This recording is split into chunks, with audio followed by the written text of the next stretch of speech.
Made in Cameroun Magazine, nouvelle sortie, nouvelle invité, nouvelle session.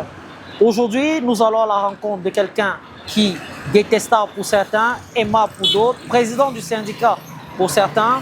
Véren Ngolo a su faire transparaître sa personne au-delà des frontières du Cameroun avec sa capsule habituelle, Red Pill, diffusée sur toutes les plateformes TikTok, Facebook, WhatsApp. Il fait partie de ceux-là au Cameroun qui ont décidé d'écrire leur histoire sur des plateformes digitales. Avec vous, nous allons aller à sa rencontre, comprendre les mécanismes de la manipulation émotionnelle, comprendre qui il est réellement. Suivez-nous.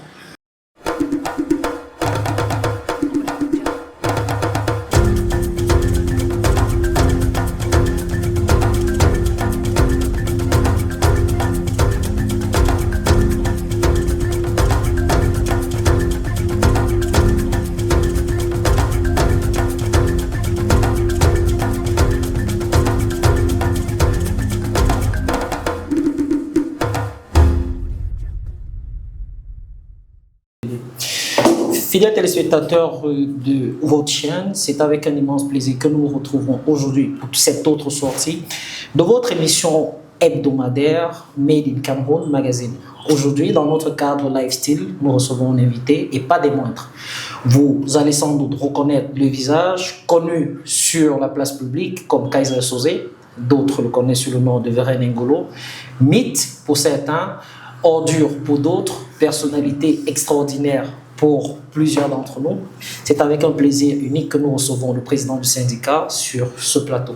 Monsieur Véren Ngolo, bonjour et bienvenue. Bonjour, merci pour l'invitation, pour l'aimable invitation.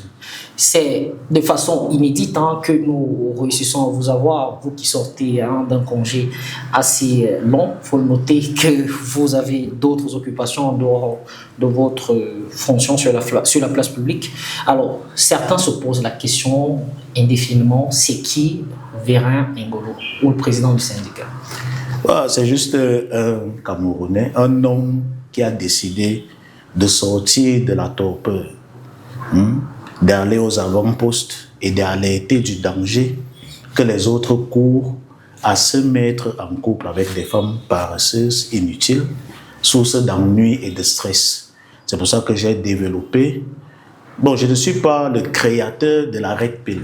Ouais. Mais la Red Pill est dérivée du film Matrix, exact, où Morpheus propose deux pilules à Neo, en lui disant pilule bleue ou pilule rouge. Pilule bleue, tu retournes dans la doxa, tu vis... La vie que tu vivais habituellement. Oh, pilule rouge, tu te réveilles et tu dis non à la manipulation. Donc c'est un concept qui est né aux États-Unis, au Canada, parce que les hommes là-bas en avaient marre. Ouais.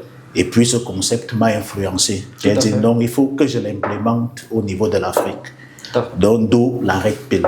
Okay. La Red Pill, c'est un ensemble de comportements que les hommes doivent cultiver pour se protéger contre les mauvaises femmes. Je n'ai pas dit contre les femmes. Je dis contre les mauvaises femmes. Exact.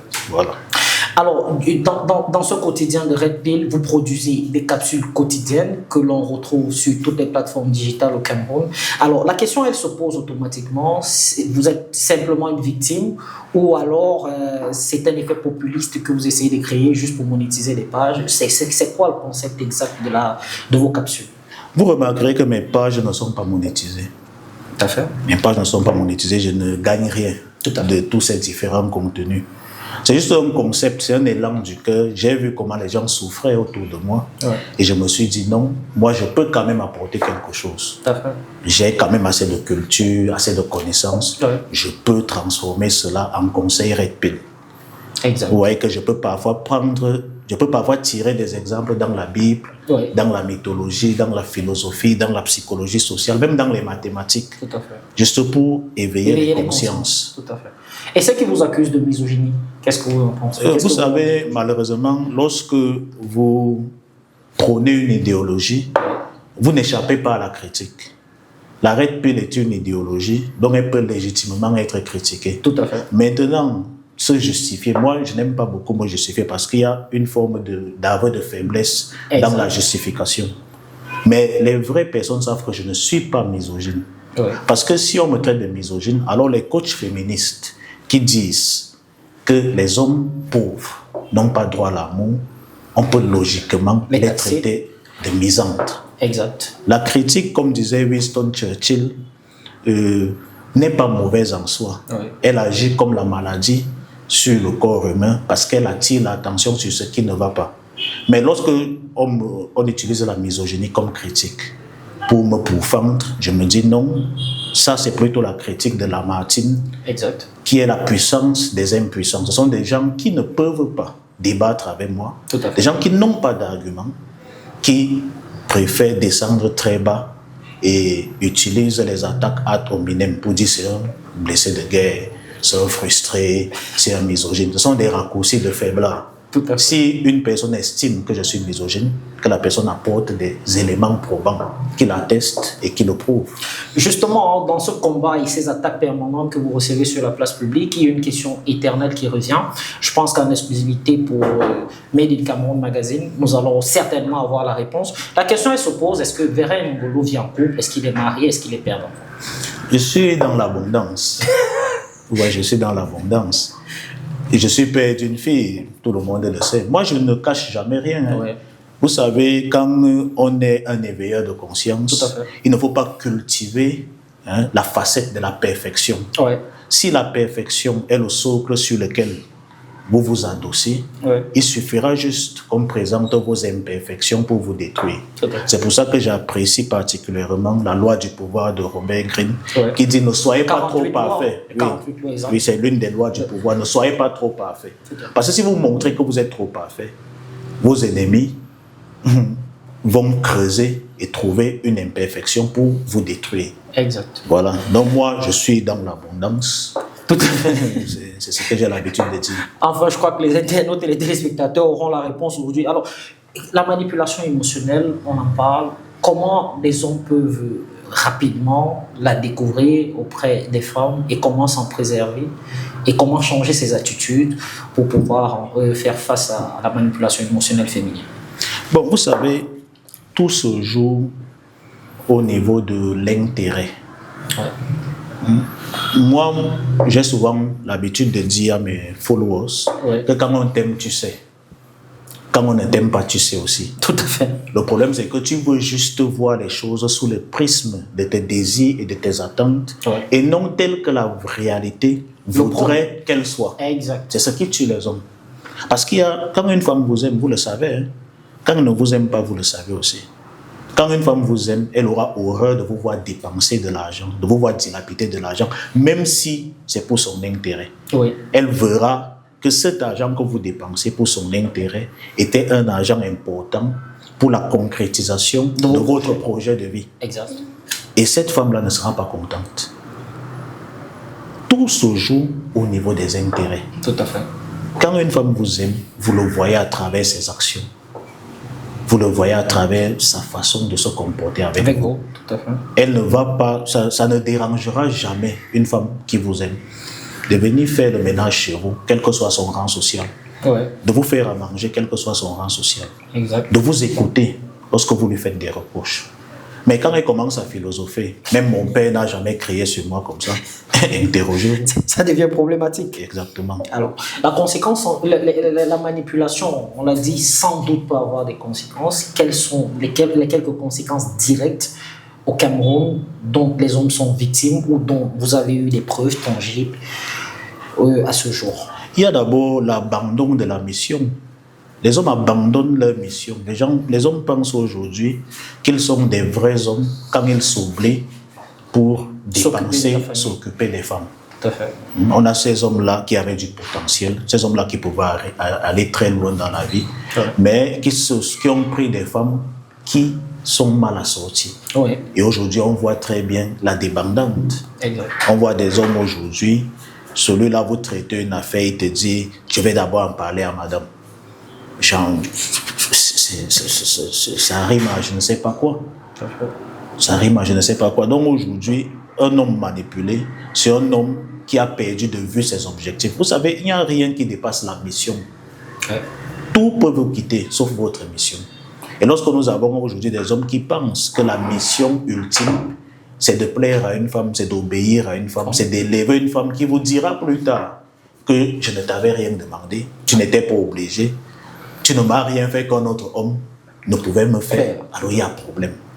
C'est pour cela que la relation est belle quand l'homme poursuit ses objectifs et ses rêves et la femme le poursuit. Et non le contraire. L'homme ne doit pas laisser ses objectifs, ses rêves pour poursuivre une femme. Tout à fait. Voilà. Alors, comment on se remet de la manipulation? Comment on se remet de ces traumatismes-là? On s'en remet comment? Est-ce qu'il y a des mécanismes? Est-ce qu'il y a des capsules? Vous qui en êtes l'expert, est-ce qu'il y a des capsules? Vous qui êtes le président du syndicat, est-ce qu'il y a des capsules spécifiques qu'il faut consommer pour pouvoir guérir de cette manipulation-là? Oui, il y a des capsules. Il faut d'abord se pardonner. À soi-même? Oui, il faut d'abord se pardonner à soi-même. Et il faut comprendre que la femme a une nature hypergame. Oui. Donc parfois, la femme le fait, la femme peut vous blesser, peut vous trahir, non pas forcément parce qu'elle est méchante, parce que c'est sa nature. C'est dans sa nature de chercher le meilleur partenaire, le meilleur mal possible. Tout à fait. Pour grimper dans la société. Exactement. Une fois que vous comprenez ça, vous devez vous pardonner en disant non, j'ai misé sur un mauvais cheval, je dois me reprendre. Maintenant, il faut faire une introspection. Qu'est-ce que j'ai sacrifié pour cette relation? J'ai sacrifié mes ambitions, j'ai sacrifié mes objectifs, j'ai sacrifié le travail que je faisais sur moi. Alors, je dois reprendre où j'avais mis pause. Parce qu'on sait bien que la femme, lorsque vous décidez de vous mettre en couple, vous allez chambouler votre quotidien. Tout à fait. Parce que vous n'allez plus penser au je, vous allez penser au nous. Alors quand cette femme part, recommencez à penser au je. Recommencez à penser au je. C'est la seule chose qui ne vous quittera pas, c'est votre évolution personnelle. Tout à fait.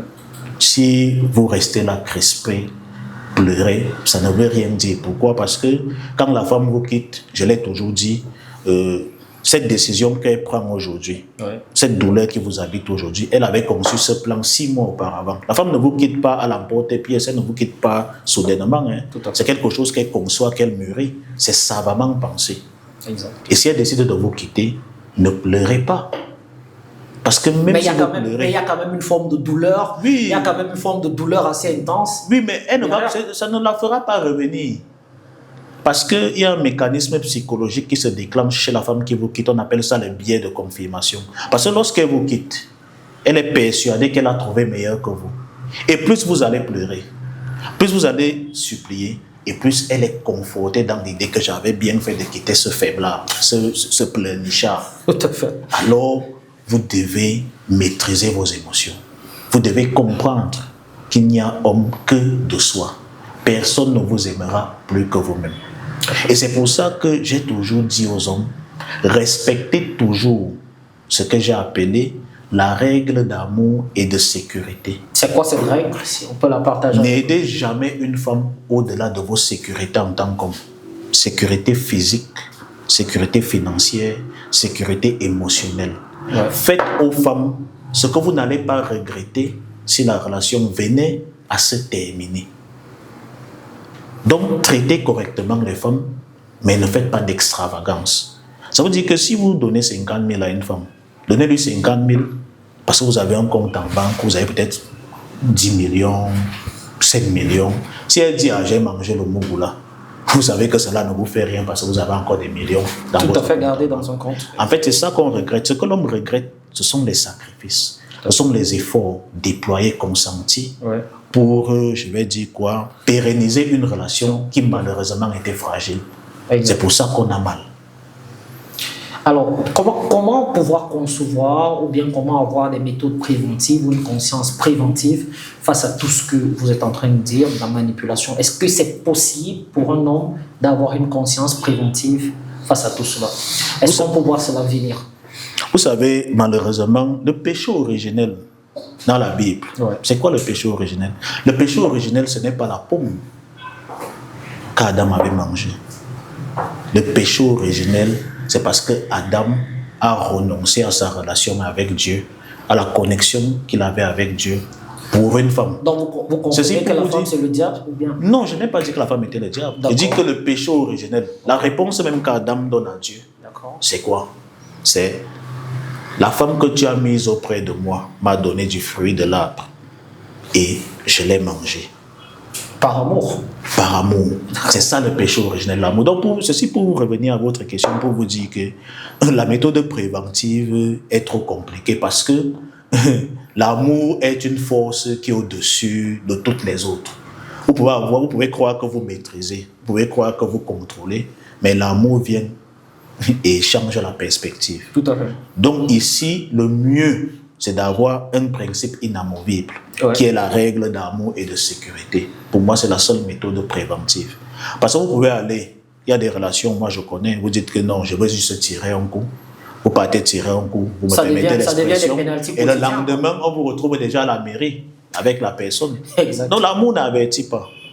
Donc on ne peut pas prévenir cela. C'est pour ça qu'il faut avoir des principes inamovibles. Tout à fait. Des règles d'amour et de sécurité. Et lorsque vous voyez que vous êtes déjà en train de bafouer vos propres règles, il faut vous ressaisir en disant « Hey, attention, à l'époque, quand je prenais mon salaire, j'achetais d'abord mon costume. Mais aujourd'hui, quand je prends mon salaire, j'envoie d'abord une partie à cette fille. Il faut que je fasse attention. » C'est pour moi la meilleure méthode préventive. Et selon vous, c'est quoi le bon élève du syndicat? Le bon élève du syndicat qui écoute, qui entend, c'est quoi le bon profil? Le bon élève du syndicat, c'est celui qui se comporte comme les femmes. La femme, c'est le meilleur professeur. Ne pensez d'abord qu'à ses intérêts, à son évolution. Ça veut dire que lorsqu'on s'attache à une femme, on ne doit pas s'attacher à une femme parce qu'elle a des formes libidineuses, parce qu'elle est brune, parce qu'elle est grande de taille, parce qu'elle a les grosses fesses. On s'attache à une femme parce qu'on a vu son potentiel et on a vu comment utiliser ce potentiel pour notre évolution personnelle. Est-ce que c'est pas un abus? Il faut plus s'attacher aux femmes sur la base du physique. Il faut s'attacher aux femmes sur la base des vrais principes, des vraies valeurs. Des valeurs qui peuvent nous pousser, nous, à nous améliorer. C'est ce que la femme fait. La femme ne s'attache pas à l'homme parce que l'homme est trop beau. La femme s'attache à vous en fonction de ce que vous allez faire pour sa progression. Tout à fait. Alors, je crois que de nombreux téléspectateurs nous regardent à travers cette chaîne. C'est quoi le conseil? C'est quoi finalement le conseil? C'est quoi finalement la chose à retenir du coach, du président, de la personnalité publique que vous êtes pour l'évolution du Cameroun, pour que les hommes qui vivent au Cameroun aient une autre image? Non, c'est juste qu'il faut cesser cette danse autour du totem concernant les femmes.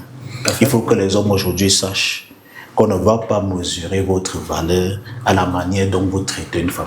On va mesurer votre valeur à vos accomplissements et à l'impact quotidien que vous avez sur vos contemporains.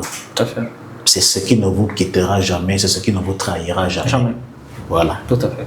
Alors, sous peu, on va se quitter, sous peu, la caméra va sans doute s'éteindre, ça sera la fin de notre entretien. Vous avez sans doute des projets, vous avez sans doute des mécanismes que vous roulez, plein d'autres choses. Alors, quels sont vos projets aujourd'hui en dehors de ces capsules qui n'en finissent plus de tourner en boucle et que les Camerounais consomment quotidiennement? C'est quoi finalement les projets à titre personnel de Véran Ngolo pour le Cameroun et pour lui-même? Bon, c'est vrai que j'ai déjà 2 e-books sur Amazon. Ouais.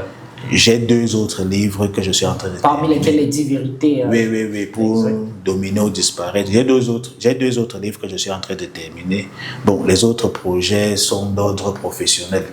Oui, d'ordre professionnel. Et on ne sait pas, avec l'évolution du pays, peut-être qu'on pourra aller plus loin. Mais pour le moment, voilà les projets qui sont sur la table. Vous savez, l'essentiel, c'est d'être meilleur qu'hier. C'est ça le véritable objectif, le véritable projet dans nous. Du président du syndicat. Ah, d'accord. Vous l'avez sans doute entendu, c'est avec ce mot de fin que nous allons mettre la clé sous le paillasson, visser les écrous comme il le faut et serrer les vérins avec la dernière énergie, comme l'a si bien dit M. Véran Ngolo, qui a été notre invité de Made in Cameroun Magazine dans le cadre de Lifestyle. Vous savez désormais ce que vous avez à faire. À la prochaine pour un second numéro, un nouvel invité. À très bientôt.